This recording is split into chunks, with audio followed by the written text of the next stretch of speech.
Hello, আসসালামু আলাইকুম। Welcome back to my channel আনহার রান্নাঘর। আজকে আমি আপনাদেরকে তৈরি করে দেখাবো ছোট বড় সকলেরই খুব পছন্দের একটি খাবার চিকেন ফ্রাই।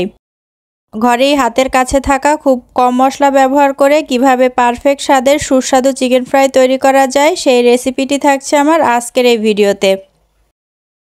বাইরে থেকে 2 থেকে 3 পিস চিকেন ফ্রাই যেই দামে আমরা কিনবো সেই একই টাকা খরচ করে পুরো একটা মুরগি কিনে আমি চিকেন ফ্রাই খেতে পারবো তৃপ্তি সহকারে। তাহলে কেন আমরা এত দাম দিয়ে চিকেন ফ্রাই কিনে খেতে যাব, হোক না স্বাদ কম বা বেশি। তো চলুন কথা না বাড়িয়ে শুরু করা যাক। চিকেন ফ্রাই করার জন্য আমি এখানে নিয়ে নিয়েছি 1 কেজি চিকেন। চিকেনটা আমি ভালো করে ধুয়ে পানি ঝরিয়ে নিয়েছি। এখন চিকেন ম্যারিনেট করার জন্য আমি এখানে দিয়ে দিলাম 1 টেবিল চামচ পেঁয়াজ বাটা, 1 চা চামচ আদা বাটা এবং 1 চা চামচ রসুন বাটা। এখানে আমি আদা রসুন একসাথে করে নিয়েছি। 1 চা চামচ জিরা গুঁড়া, হাফ চা চামচ গরম মশলা গুঁড়া, 1 টেবিল চামচ সয়া সস, 1 চা চামচ লেবুর রস। এখানে লেবুর রসটা অবশ্যই ইউজ করার চেষ্টা করবেন। লেবুর রস মুরগির কাঁচা গন্ধ দূর করতে সাহায্য করে। দিয়ে দিচ্ছি 1 চা চামচ লাল মরিচের গুঁড়া, 1 টেবিল চামচ টমেটো সস এবং লবণ স্বাদ মতো। এখানে যেহেতু টমেটো সস সয়া সস ব্যবহার করা হয়েছে, সসে লবণ থাকে, তাই লবণ একটু বুঝে দেওয়ার চেষ্টা করবেন। এভাবে আমরা ম্যারিনেট করে রেস্টে রাখবো 5 থেকে 6 ঘন্টা। কিন্তু যদি সময় কম থাকে কমপক্ষে 1 ঘন্টা ম্যারিনেট করে রাখার চেষ্টা করবেন। আর যখন ম্যারিনেট করে 5 থেকে 6 ঘন্টা রাখবেন তখন অবশ্যই ফ্রিজে নর্মাল চেম্বারে রাখার চেষ্টা করবেন। তো উপরের কোটিং করার জন্য আমি এখানে নিয়ে নিয়েছি 2 কাপ ময়দা। এখানে অবশ্যই ময়দা ইউজ করার চেষ্টা করবেন।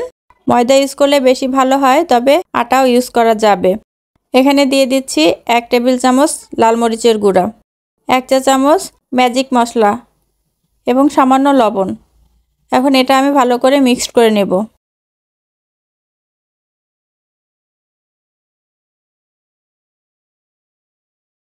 তো মিক্সড করা হয়ে গেছে।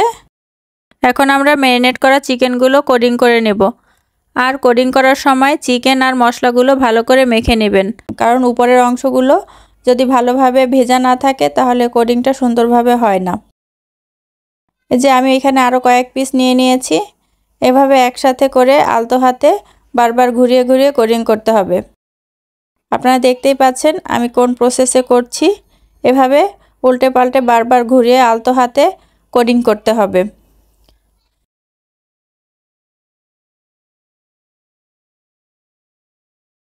এখানে আমি নিয়ে নিয়েছি 1 বাটি নর্মাল টেম্পারেচারের পানি।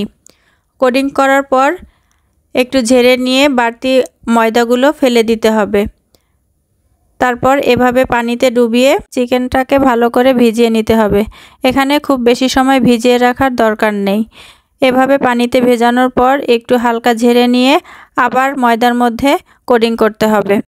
আপনারা উপরের লেয়ারটা যতটা পুরু করতে চান নিজেদের পছন্দ অনুযায়ী এভাবে একবার ময়দার মধ্যে একবার পানিতে এই প্রসেসে করে নেবেন। আমি 4 থেকে 5 বার এই পদ্ধতিতে সবগুলো চিকেন রেডি করে নিয়েছি। চিকেন ফ্রাই করার জন্য আমি এখানে দিয়ে দিচ্ছি পরিমাণ মতো তেল। তেলটা হাই হিটে গরম করে তারপর আমাদের চিকেনগুলো ভাজতে হবে। আর চিকেন ফ্রাই ভাজার সময় চুলার আঁচ থাকবে মিডিয়াম হাইতে।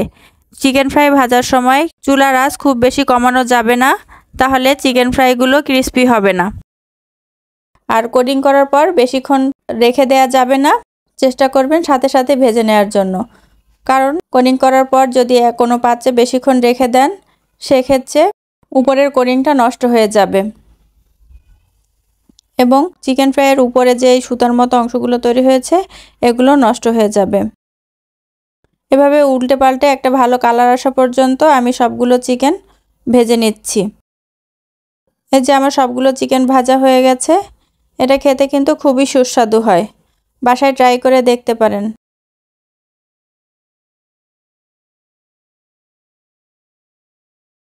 এই রেসিপিটি ফলো করে যদি আপনি বাড়িতেই বাচ্চাদের চিকেন ফ্রাই তৈরি করে দেন তাহলে আর ওরা ঘন ঘন বাইরে যাওয়ার জন্য বায়না করবে না। সেক্ষেত্রে আপনার টাকাও সেভ হবে আর খাবারটাও হবে খুবই স্বাস্থ্যসম্মত। যদি রেসিপিটি আপনাদের ভালো লাগে তাহলে লাইক এবং কমেন্ট করবেন এবং আমাদের ফেসবুক পেজ এবং ইউটিউব চ্যানেল সাবস্ক্রাইব করে আমাদের সাথেই থাকবেন। সবাই ভালো থাকবেন। আল্লাহ হাফেজ।